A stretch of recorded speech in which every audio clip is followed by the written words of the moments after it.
नमस्कार दोस्तों, science classes में आप सबका मोस्ट वेलकम है। तो दोस्तों, हमने लास्ट जो क्लास थी उसके अंदर हमने कंपाउंड इंटरेस्ट चैप्टर पूरा किया था और आज हम नया चैप्टर स्टार्ट करने जा रहे हैं। जो चैप्टर आपका हर एक एग्जाम के अंदर पूछा जाता है, उस चैप्टर का नाम है दोस्तों time, distance and speed. Hindi बोलते हैं दोस्तों इसको चाल, समय और दूरी।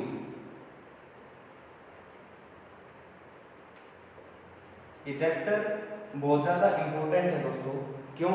क्योंकि ये हर एक एग्जाम के अंदर इससे क्वेश्चन पूछे जाते हैं। कहीं एक क्वेश्चन, कहीं दो क्वेश्चन भी देखने को मिलते हैं दोस्तों। और ऐसा कोई एग्जाम नहीं है कि इससे क्वेश्चन ना पूछा जाए। तो मैक्सिमम पॉसिबिलिटी बनती है कि इससे एक क्वेश्चन आपका एक या दो भी हो सकते हैं दोस्तों, पूछे जाते हैं। तो बड़े ध्यान से हम इसे समझेंगे। पहले कोई भी चीज़ आपके साथ नोट मत करना दोस्तों, पहले इस चैप्टर को आराम से समझना। यदि ये चैप्टर का बेसिक समझ आ गया ना, तो आपको कोई दिक्कत नहीं आएगी, आप हर एक क्वेश्चन आराम से कर पाओगे।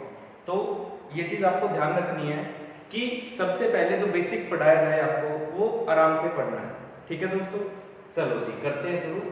तो देखिए, इन तीनों के बीच में आपने एक रिलेशन सुना होगा, क्या? कि स्पीड बराबर होती है डिस्टेंस अपॉन में टाइम,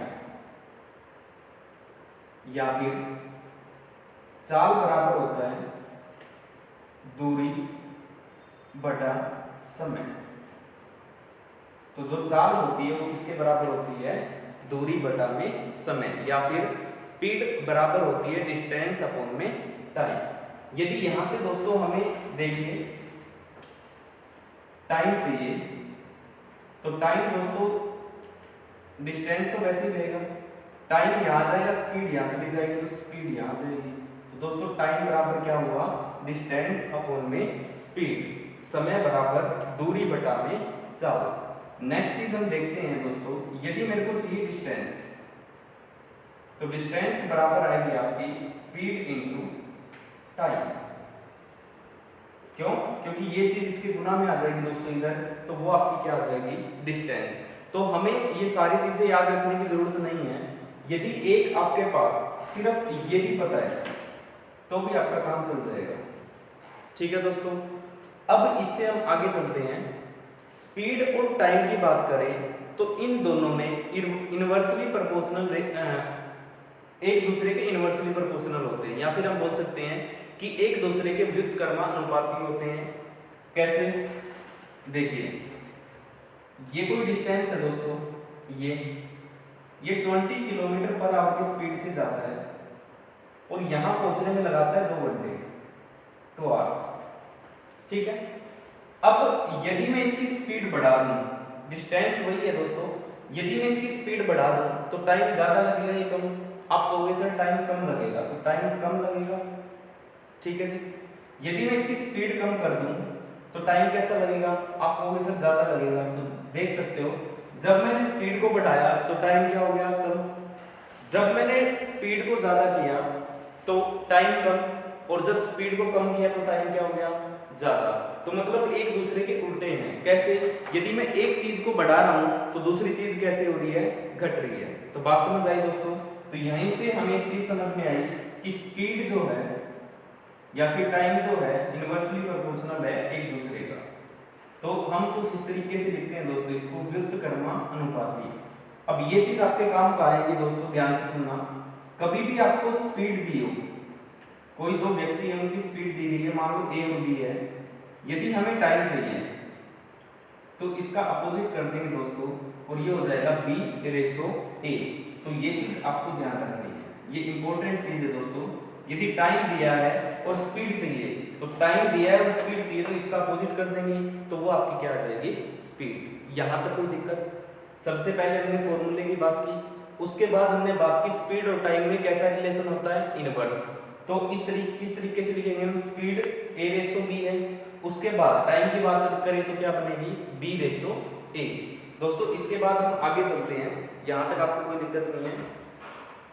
किलोमीटर पर आवर को मीटर पर सेकंड में चेंज करें तो किस तरीके से होता है। देखिए दोस्तों, 1 किलोमीटर में मीटर कितने होते हैं, आप कहोगे सर 1000, है ना। चलो जी, बटे में 1 घंटे में सेकंड कितने होते हैं, आप कहोगे सर 3600। 2 जीरो से 2 जीरो, 2 से काटे दोस्तों तो ये बनेगा 5/18। तो ये कारण होता है दोस्तों, यदि कभी भी स्पीड किलोमीटर पर आवर में दी गई है और हमें मीटर पर सेकंड में चाहिए तो इसको मल्टीप्लाई कितने से कर देंगे, 5/18 से। बात क्लियर। इसके बाद एक चीज और देखते हैं। देखिए, यदि मीटर पर सेकंड को किलोमीटर पर आवर में कन्वर्ट करना हो तो दोस्तों गुना करेंगे 18/5 से, इसके अपोजिट से। अब यहां तक कोई दिक्कत है तो बताओ। क्लियर है चीज। एक एक चीज को समझते जाओ और नोट करते जाओ। मैं साइड में हो गया दोस्तों, पॉज करके इसे नोट कर लीजिए। चलिए आगे चलते हैं। यहां तो कोई दिक्कत नहीं है मेरे हिसाब से। देखिए नेक्स्ट आता है इसके अंदर रिलेटिव स्पीड।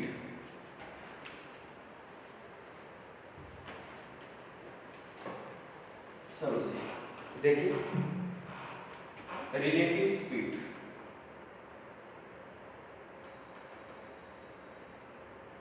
जिसको हम बोलते हैं दोस्तों सापेक्ष गति। ये नाम पहली बार सुना होगा हिंदी में, बाकी सुन भी रखा होगा तो बहुत कम ने सुना होगा।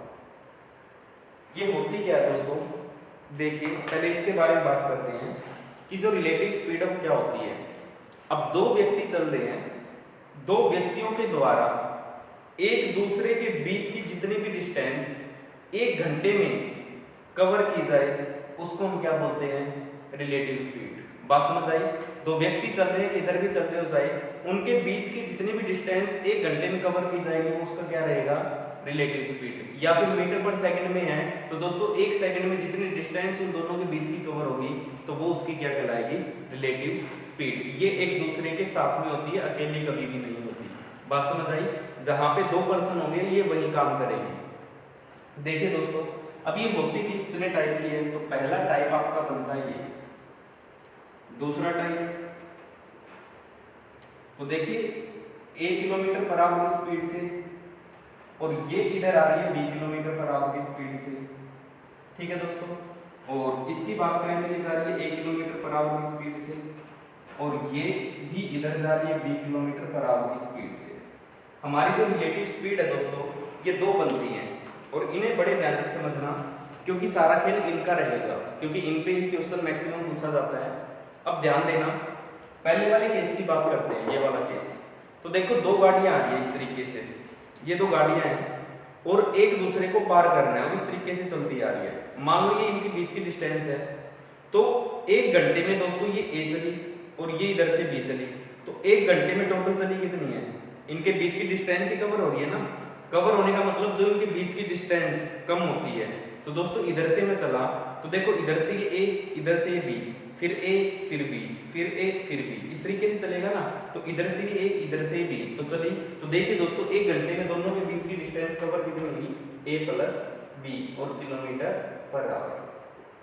बात समझ आई क्यों जोड़ी, क्यों, क्योंकि यदि एक ही डायरेक्शन में दोनों आ रही हैं आमने सामने से इस तरीके से, तो हमेशा स्पीड है वो आपकी ऐड होगी। और यदि इसकी बात करें दोस्तों तो ये हमेशा क्या होती है, सबट्रैक्ट, ए माइनस बी, तो ये रहेगी a माइनस बी। एक एग्जांपल लेता हूं दोस्तों, उससे अच्छे समझ आएगा। डिस्टेंस है 100 किलोमीटर, ये जाती है 20 किलोमीटर पर आवर की स्पीड से, और ये आती है 30 किलोमीटर पर आवर की स्पीड से। दूसरा क्वेश्चन दोस्तों इसी में है, 100 किलोमीटर की डिस्टेंस है, इसकी स्पीड है 30 किलोमीटर पर आवर और इसकी स्पीड है दोस्तों 20 किलोमीटर पर आवर।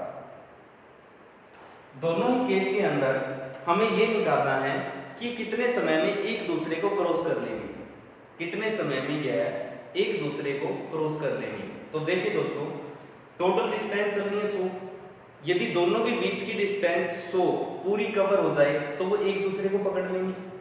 पकड़ने की या क्रॉस करने की बात आती है तो ये कब हो जाएगा, जब इनके बीच की डिस्टेंस खत्म हो जाए। तो दोस्तों हमें चाहिए टाइम, टाइम चाहिए ना कि कितने बजे या कितने टाइम बाद एक दूसरे को क्रॉस कर लेगी। तो टाइम बराबर होता है दोस्तों डिस्टेंस अपॉन में स्पीड, यही होता है। तो डिस्टेंस हमारी कितनी है दोस्तों 100, इस केस की बात कर रहा हूं मैं। यदि यहाँ पे स्पीड की बात करें तो यहाँ पे स्पीड काम करेगी आपकी relative.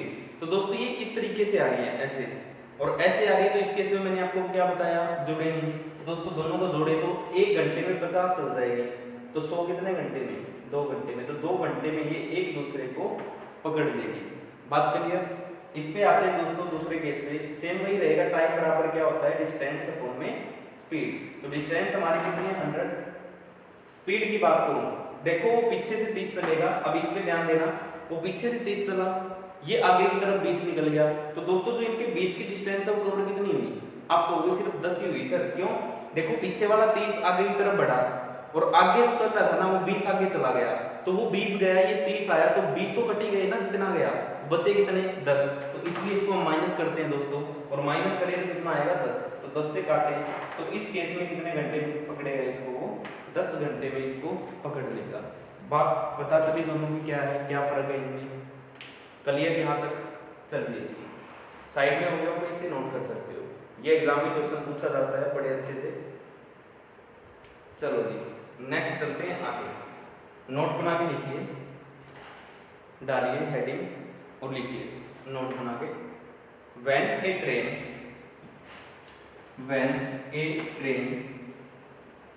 cross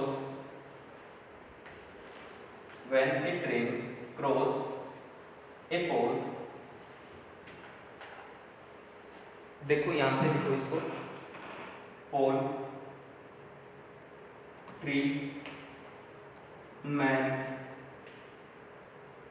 then it can cover total distance of itself, total distance of itself। Hindi वाली लिखिए, जब एक रेल किसी खंभे को, इस तरीके से लिखना है दोस्तों, यहां पे लिख रखा है, एक रेल जब किसी खंभे को या पेड़ को या व्यक्ति को पार करती है तो हमेशा कुल दूरी बराबर या फिर वह हमेशा अपनी खुद की दूरी पार करती है, तो वह हमेशा अपनी खुद की दूरी पार करती है। देखिए दोस्तों ये पॉइंट मैं आपको समझाता हूँ और ध्यान से समझना। ये हम मान लेते हैं पोल है, या फिर मान लेते हैं ट्री है, या फिर मान लेते हैं दोस्तों एक मैन है। यहां से एक ट्रेन चली, मैं मान लेता हूं 500 किलोमीटर एक लंबी ट्रेन है, ये 500 किलोमीटर की एक ट्रेन दोस्तों। तो सबसे पहली तो बात यही आती है दोस्तों कि क्या 500 किलोमीटर की ट्रेन होती है। आप कहोगे सर इतनी लंबी ट्रेन तो नहीं देखी है ना, तो 50 हो सकती है। आप कहोगे सर इतनी भी नहीं देखी, मैं कहूँ 5, कहोगे इतनी भी नहीं देखी।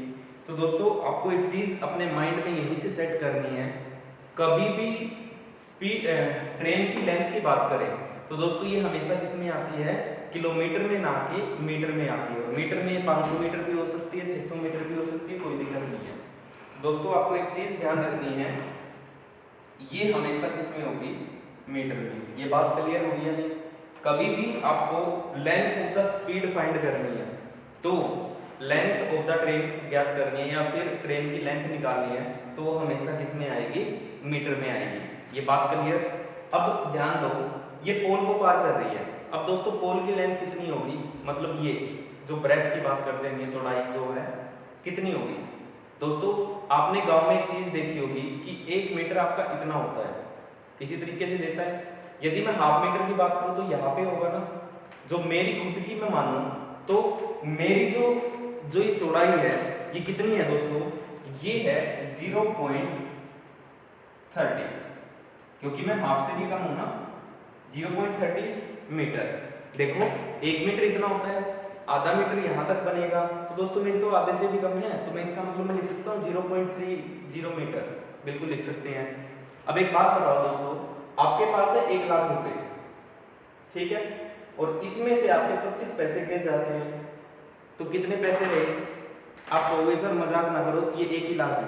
ऐसा ही है क्योंकि हम 1 लाख में से 25 पैसे गिर गए, तो 1 लाख के सामने जो 25 पैसे वो क्या है, बिल्कुल ना के बराबर है, इसलिए हम इसको नेग्लेक्ट करके क्या कहते हैं, वो हमेशा 1 ही लाख होंगे। बात समझ आई? अब यहाँ पे आते हैं, अब 500 मीटर की ट्रेन इस खंबे को पार करती है, तो दोस्तों जो ये 500 मीटर है और जो ये 0.030 है, ये इसके सामने बिल्कुल ना के बराबर है, इसलिए हम इसे दोस्तों नेग्लेक्ट कर देते हैं और ये हमेशा क्या करती है, फिर खुद की दूरी पार करती है। और दोस्तों यहाँ पे जो हम डिस्टेंस मानेंगे फिर वो कितनी होगी, 500 मीटर की होगी। ये बात समझ आई है? ऐसा क्यों होता है कि ट्रेन कभी भी किसी पोल को, व्यक्ति को या किसी खंबे को पार करती है तो हमेशा खुद की दूरी पार करती है? कारण समझ आया? क्या कारण है उसके पीछे? तो कारण यही है दोस्तों कि जो खंबे की और पेड़ की या व्यक्ति की लंबाई की बात करें या जो ये मोटाई होती है इसकी बात करें, तो इस ट्रेन के सामने बिल्कुल ना के बराबर होती है, तो इसलिए हम इसे नेग्लेक्ट कर देते हैं, मतलब इसे काट देते हैं और कहते हैं कि ये हमेशा क्या करती है, अपनी खुद की दूरी पार करती है। बात क्लियर? चलिए दोस्तों एक क्वेश्चन, एक नोट और लिखिए। When A train cross a platform, bridge,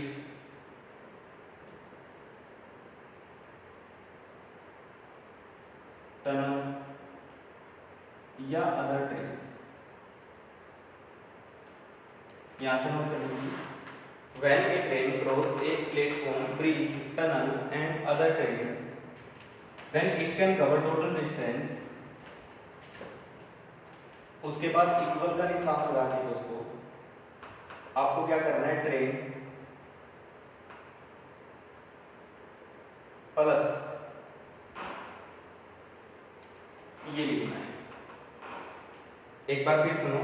When a train crosses a platform, oblique bridge, oblique tunnel, oblique another train, then it can cover total distance equal train plus platform, oblique bridge, oblique tunnel, oblique other train।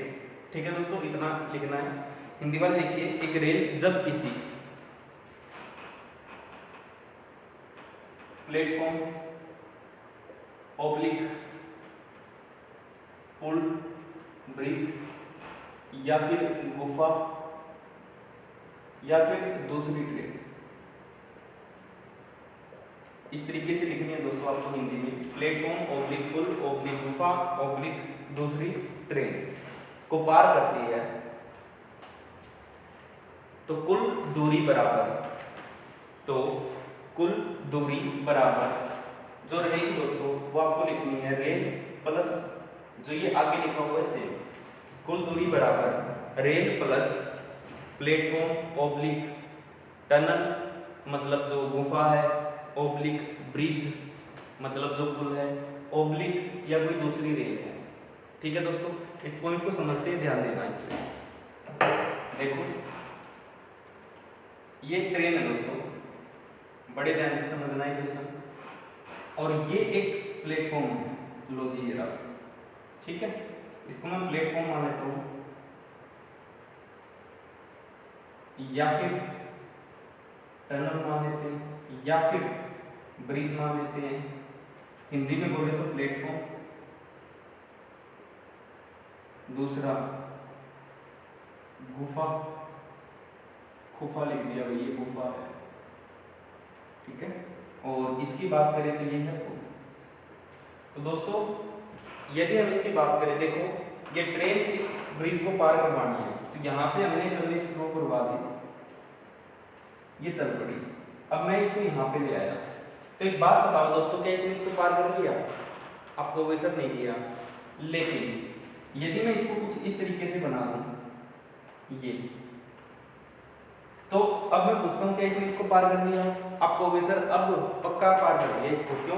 क्योंकि इससे बिल्कुल नीचे उतर चुकी है, अब नीचे उतरते ही क्या कर देगी इसको पार। तो दोस्तों ये ट्रेन चली कितनी है वो बड़े ध्यान से देखना, जितनी इस ब्रिज की लेंथ थी और प्लस जितनी इसकी खुद की लेंथ थी, वो क्रॉस होने के बाद हमने ये कहा ना कि इसने इसको क्रॉस कर लिया। तो दोस्तों यही चीज आपने यहाँ लिख रखी है और यही वो कारण है जिसके कारण हम क्या करते हैं, इसको जोड़ते हैं। बात समझ आई? क्यों? क्योंकि जो ब्रिज की लेंथ है या प्लेटफॉर्म की लेंथ है या टनल की लेंथ है वो कभी भी ट्रेन के बराबर भी हो सकती है, ट्रेन से बड़ी भी हो सकती है। तो दोस्तों हम उसको कभी नेग्लेक्ट नहीं कर सकते और इसी कारण वो क्या होती है, जुड़ती है। ये बात समझ आई? देखो मैंने ट्रेन का थोड़ा सा हिस्सा नीचे उतार के दिखाया और पूछा कि क्या ट्रेन ने क्रॉस कर लिया, आपने कहा नहीं किया। जब मैंने ट्रेन पूरी नीचे उतार दी तो आपने कहा हाँ जी सर अब क्रॉस कर लिया। तो अब क्रॉस करने का कारण क्या है दोस्तों कि इसने कितनी चली है, टोटल जितनी इसकी ब्रिज की थी वो चली और खुद की भी चली ना, तो इतनी चलने के बाद ही क्रॉस हुआ।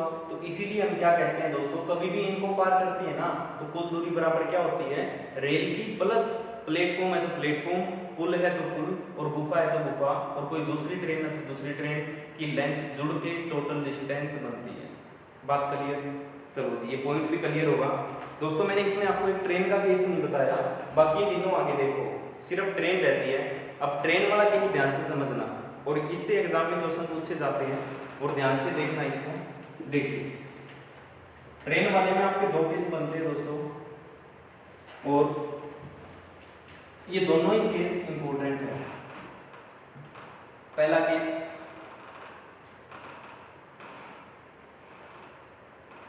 ये ट्रेन दोस्तों इधर जा रही है, ये ट्रेन इधर जा रही है, पहला केस। दूसरा केस बनता है दोस्तों, ये ट्रेन इधर जा रही है और ये एक दूसरी ट्रेन है ये इधर जा रही है। तो इस तरीके के आपके दो केस बनते हैं, इन दोनों ही केसों की हम बात करते हैं। तो दोस्तों यदि मैं इनकी बात करूं, मैं मान लेता हूं इसकी लेंथ है, ये लेंथ मान ली हमने 500 मीटर, ये लेंथ मैंने मान ली 400 मीटर और इस केस की बात करूं तो इधर भी 400 मीटर है और इसकी लेंथ की बात करूं तो दोस्तों ये कितनी है, 500 मीटर। ठीक है जी, मैंने इन दोनों की लेंथ लिख दी है। अब पहले वाले केस में बात करें तो टोटल डिस्टेंस कितनी बनेगी दोस्तों, टोटल डिस्टेंस तो आप कहोगे सर ये ट्रेन इसको पार कब करेगी। देखो प्रैक्टिकली समझा रहा हूँ, वो ट्रेन इसको पार कब कर लेगी, जब पीछे वाली ट्रेन यहाँ आ जाए। यदि वो ट्रेन यहाँ आ जाएगी तो ये इसको पार कर लेगी या नहीं, आप कहोगे सर बिल्कुल कर लेगी। तो पीछे वाली ट्रेन चल गई इतना आई जितनी ये थी वो और प्लस खुद की, तो टोटल डिस्टेंस जो बनी दोस्तों कितनी बनी, 900। ठीक है, यदि यहाँ पे चलो दोस्तों मैं तो देखना चाहते हैं इसको, ये इसको पार कब कर लेगी, जब ये वाली ट्रेन इसको क्रॉस करके यहाँ पहुँच जाएगी, ऐसा ही होगा ना। तो दोस्तों ये इसको पार करेंगे कुछ इस तरीके से, तो दोस्तों चलिए कितनी जितनी इसकी लेंथ थी वो और प्लस इसकी, तो इस केस में भी क्या होगा, जुड़ेगा। तो टोटल डिस्टेंस भी क्या बनेगी इस केस में, 900 मीटर। तो ये बात समझ आई दोस्तों। हमने यहाँ पे एक चीज देखी कि यदि मैं ट्रेन की बात करूँ, वो चाहे एक ही डायरेक्शन में चल रही हो इस तरीके से, ये रहा मतलब एक ही डायरेक्शन में, मतलब उस साइड जा रही है तो दोनों उसी साइड जाए, तो एक ही डायरेक्शन में जा रही है तब भी इसकी डिस्टेंस क्या हुई, जुड़ी।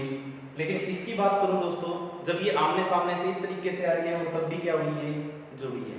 तो आपको ये चीज याद रखनी है, ट्रेन चाहे किसी भी डायरेक्शन से आ रही हो उनकी लेंथ हमेशा क्या होगी, ऐड होगी। तो बात समझ आई दोस्तों।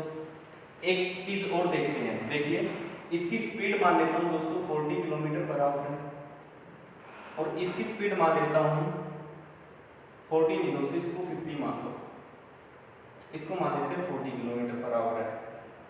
किलोमीटर नहीं है मीटर है ना, तो मीटर पर सेकंड कर लो ताकि यूनिट में दिक्कत ना आए, इसको भी मीटर पर सेकंड कर लो। इसकी बात करें दोस्तों तो ये मान लेते हैं 50 मीटर पर सेकंड, इसको मान लेते हैं 40 मीटर पर सेकंड। तो दोस्तों दोनों ही केस आपसे एग्जाम में पूछे जाते हैं कि दो ट्रेन जिनकी लेंथ 500 तथा 400 मीटर है, एक ही दिशा में 50 और 40 मीटर पर सेकंड की गति से चल रही है, तो कितने समय में वो एक दूसरे को पार कर लेगी। ये एग्जाम में क्वेश्चन पूछा जाता है दोस्तों।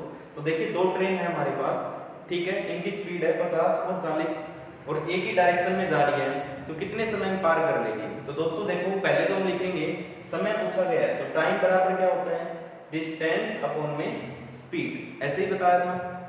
तो देखिए दोस्तों इस केस में हमेशा केस कोई भी हो, जो ट्रेन की लेंथ है वो हमेशा क्या होती है दोस्तों, ऐड करते हैं। तो दोस्तों टोटल डिस्टेंस हमारी कितनी बनी, 900 और अभी स्पीड के बारे में पीछे बता के गया हूँ आपको, कभी भी एक ही डायरेक्शन में जा रही है तो हमेशा क्या करते हैं, माइनस। तो दोस्तों इसमें से इसको माइनस करें तो कितना आएगा, 10, और इससे कैंसिल करें दोस्तों तो 90 सेकंड आपका आंसर आएगा। तो कितने समय में पार कर लेगी, 90 सेकंड में। बात समझ आई। अब बात करते हैं इसकी दोस्तों, तो सेम टाइम बराबर क्या होता है, डिस्टेंस कौन स्पीड, डिस्टेंस वही 900 है। लेकिन जब ये इस तरीके से आ रही है तो आपको मैंने बताया था कभी भी आमने सामने से आ रही हो ना तो स्पीड क्या होगी, जुड़ेगी। तो दोस्तों जुड़ेगी तो देखो 50 और 40 बनते हैं 90, तो 90 से काटें तो दोस्तों ये 10 सेकंड में एक दूसरे को क्या कर लेगी, पार कर लेगी। तो ये दोनों क्वेश्चन वेरी वेरी इंपॉर्टेंट है दोस्तों, जो आपके एग्जाम्स के अंदर पूछे जाते हैं। तो बात करिए यहाँ तक, यहीं पे इसका बेसिक कंप्लीट होता है दोस्तों, और इसके बाद हम स्टार्ट करेंगे क्वेश्चंस। देखो हमने पढ़ा क्या क्या है, एक बार मैं रिवाइज करवा देता हूँ ताकि चीजें आपकी क्लियर हो जाए। सबसे पहली चीज हमने पढ़ी, इसका फॉर्मूला क्या था दोस्तों, फॉर्मूला कि टाइम बराबर या फिर स्पीड बराबर क्या होता है, डिस्टेंस अपॉन में टाइम, या फिर समय बराबर क्या होता है, दूरी बटा में चाल। पहली चीज ये। दूसरी चीज, टाइम और स्पीड एक दूसरे के इनवर्स होते हैं। यदि कभी भी स्पीड दी है a/b और हमें टाइम चाहिए तो टाइम हो जाएगा b/a। तीसरी चीज पे चलते हैं दोस्तों। यदि तीसरी चीज की मैं बात करूं तो तीसरी चीज हमने पढ़ी रिलेटिव स्पीड। रिलेटिव स्पीड में हमने दो चीजें पढ़ी। क्या, पहली चीज तो ये थी कि कभी भी एक ही डायरेक्शन में जा रही है तो स्पीड हमेशा माइनस होगी, और आमने सामने से आ रही है दोस्तों तो स्पीड हमेशा क्या होगी, प्लस होगी। ठीक है। इसके बाद हमने पढ़ी फोर्थ चीज कि एक ट्रेन कभी भी किसी पोल को पार करती है, ट्री को पार करती है या व्यक्ति को पार करती है तो हमेशा अपनी खुद की दूरी पार करती है।